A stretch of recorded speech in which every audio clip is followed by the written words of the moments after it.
세상의 헛된 수고 고린도전서 3장 10절에서 15절 말씀입니다. 신앙의 생활을 열심히 해도 천국에 상급이 없는 헛된 수고가 될 수 있음을 본문에서는 말씀해 주고 있습니다. 고린도전서 3장 10절에서 15절 말씀입니다. 내게 주신 하나님의 은혜를 따라 내가 지혜로운 건축자와 같이 터를 닦아두매 다른 이가 그 위에 세우나 그러나 각각 어떻게 그 위에 세울까를 조심할지니라. 이 닦아둔 것 외에 능히 다른 터를 닦아둘 자가 없으니 이 터는 곧 예수 그리스도라. 만일 누구든지 금이나 은이나 보석이나 나무나 풀이나 지프로 이 터 위에 세우면 각 사람의 공적이 나타날 터인데 그 날이 공적을 밝히리니 이는 불로 나타내고 그 불이 각 사람의 공적이 어떠한 것을 시험할 것임이라. 누구든지 그 위에 세운 공적이 그대로 있으면 상을 받고 누구든지 그 공적이 불타면 해를 받으리니 그러나 자신은 구원을 받되 불 가운데서 받는 것 같으리라. 아멘. 13절 말씀에 각 사람의 공적이 나타날 터인데 그 날이 공적을 밝히리니 불이 그 공적의 어떠함을 시험할 것이라 라고 말씀합니다.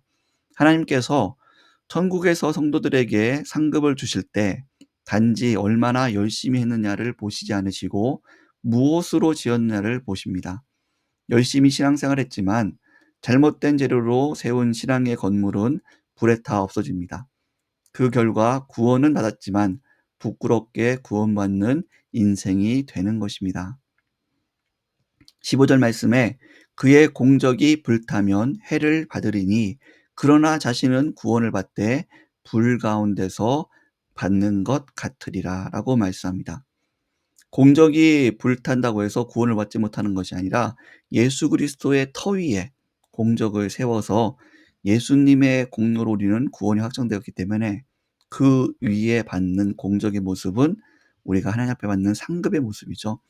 그러나 그 공적이 불에 타면 자신은 구원을 받지만 불 가운데서 받는 것 같은 구원이 이루어진다라고 말씀하고 있습니다.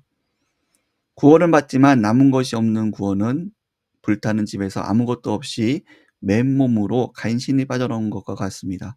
그 결과 신앙의 열매가 없는 안타까운 삶의 모습이 됩니다. 각자의 공적이 있다는 말씀처럼 천국에서 성도 각자의 상급이 다릅니다. 찬란한 천국에 들어갈 때 다른 성도들은 멋진 장식에 찬란한 트로피를 가지고 들어가는데 잘못된 재료로 건물을 세워서 공적이 다 불타고 주를 위해 수고한 헌신이 없이 맨몸으로 들어간다면 나를 위해 십자가를 지신 예수님 손에 피를 볼 때 얼마나 부끄러울까요?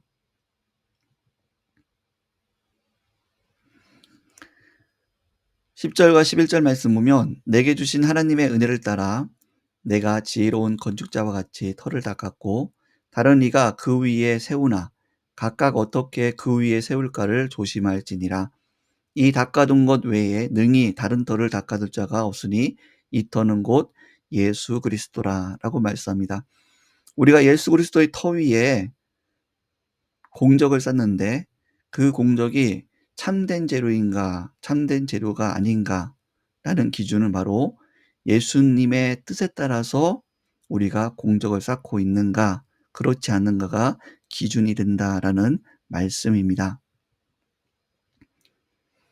예수님의 뜻에 따라서 공적을 쌓는 것을 금, 은, 보석과 같이 불에 타지 않는 것으로 성경에서는 말씀하고 또 예수님의 뜻에 따라서 쌓지 않는 그러한 재료의 모습은 나무, 풀, 집으로 말씀하고 있습니다. 금은 보석은 기초이신 예수님의 뜻을 따라 신앙생활을 하는 것입니다. 하나님을 향한 사랑과 감사, 하나님의 영광과 기쁨을 위해 겸손히 헌신하는 모습입니다.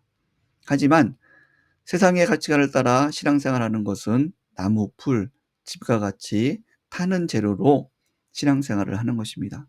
인간의 영광, 자신의 욕심, 세상적인 방법, 시기 질투와 같은 모습으로 열심히 봉사하는 것, 형식적인 신앙의 모습들이 바로 나무, 풀, 집과 같은 신앙의 타는 모습으로 공적을 쌓는 것입니다.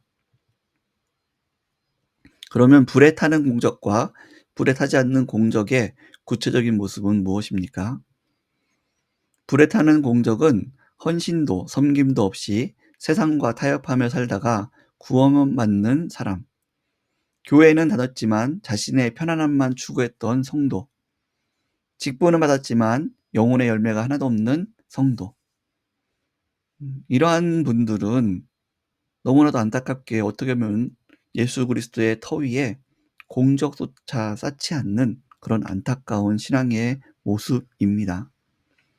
또한 형식적인 예배와 기도, 헌금, 봉사, 아무리 예배를 많이 참석하고 기도회를 많이 참석하고 헌금을 꾸준하게 드리고 봉사를 꾸준하게 하더라도 그것이 형식적이라면 혹은 사람의 인정을 받기 위한 그러한 모습이라면 그것은 불타는 공적의 모습입니다.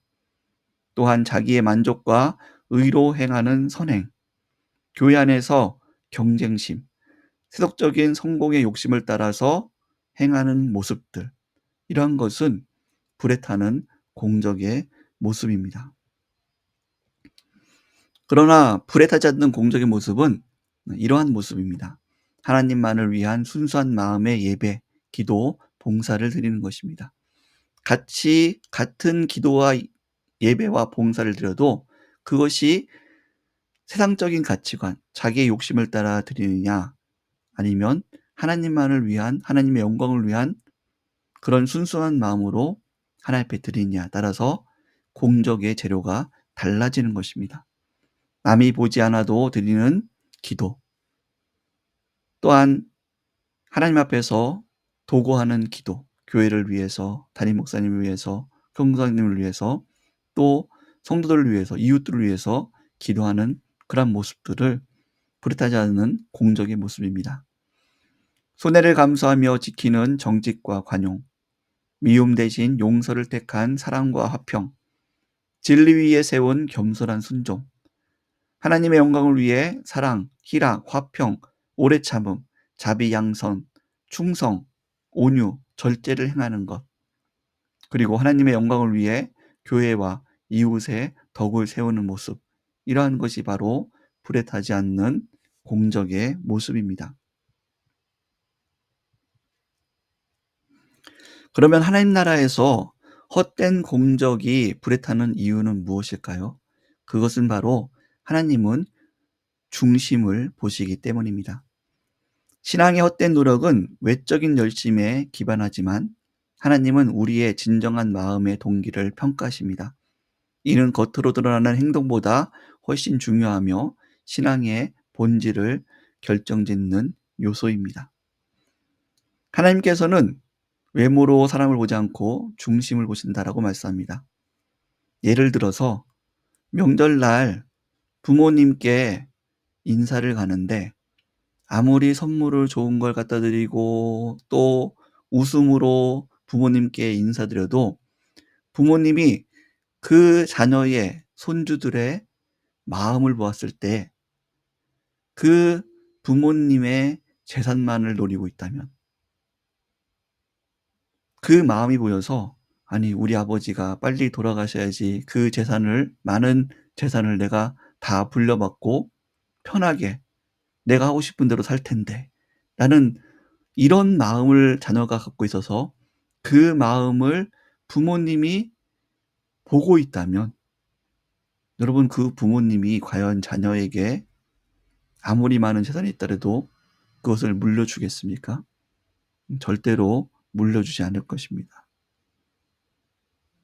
이처럼 우리가 아무리 외적으로 열심히 신앙생활을 한다고 해도 우리의 마음이 하나님을 향한 감사와 진실과 또 사랑과 하나님의 영광을 위해서 하나님의 기쁨을 위한 그러한 순수한 마음으로 자원함으로 하지 않는다면 나의 욕심을 가지고 또 다른 사람에게 칭찬받기 위해서 시기와 질투로 그렇게 행한다면 하나님께서는 우리의 마음을 보시고 우리의 쌓은 공적이 불 앞에서 하나님의 진실한 검증 앞에서 나중에는 다 드러날 수밖에 없다는 것입니다.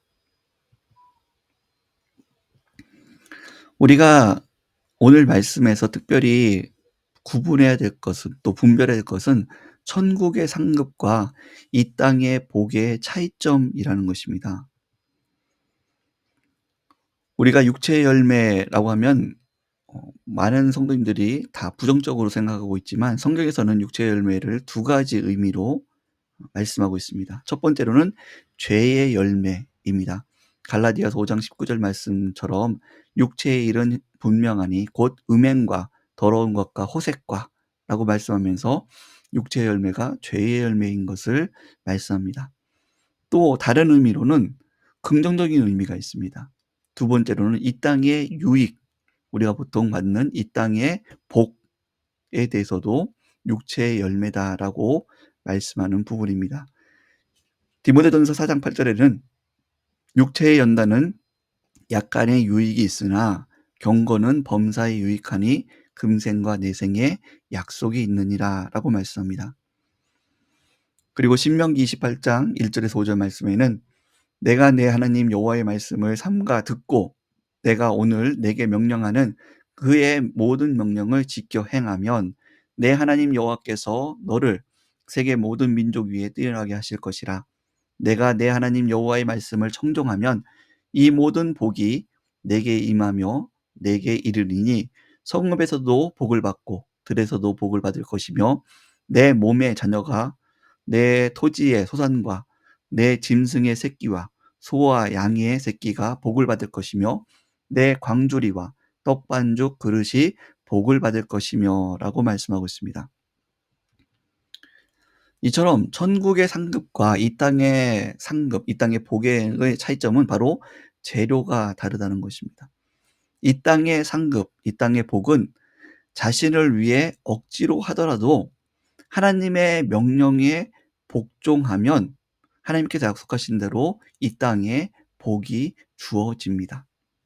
그러나 천국의 상급은 예수님의 뜻에 따라 하나님의 은혜와 사랑에 감격하여 하나님의 영광과 기쁨을 위해 자원하는 마음으로 순종해야만 천국의 상급, 우리가 쌓는 공적이 불에 타지 않는 공적으로 남는다라는 것입니다.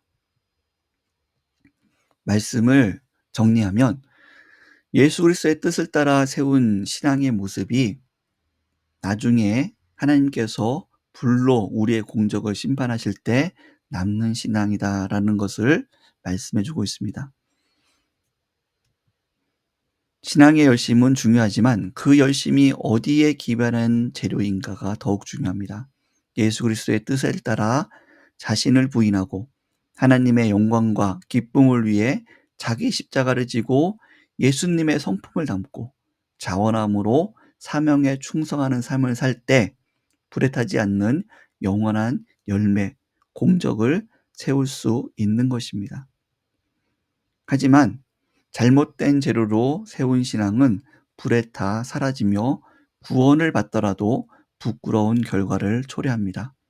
자신의 욕심과 사람의 인정과 세상적인 가치관에 따른 열심과 복종은 이 땅에서는 유익이 있을 수 있으나 나무와 풀로 세운 재료이기에 아무리 큰 건물처럼 웅장하게 보여도 천국에서는 남아있지 않습니다.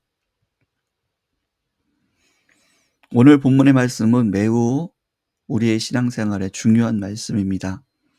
신앙생활을 열심히 해도 천국에 상급이 없는 헛된 수고가 될 수 있다라는 것을 우리 성도님들께서 잘 마음에 새기고 또 잘 분별하셔서 하나님 앞에서 바른 공적을 세우는 그런 기쁨의 신앙생활 되시기를 주의 이름으로 축복합니다.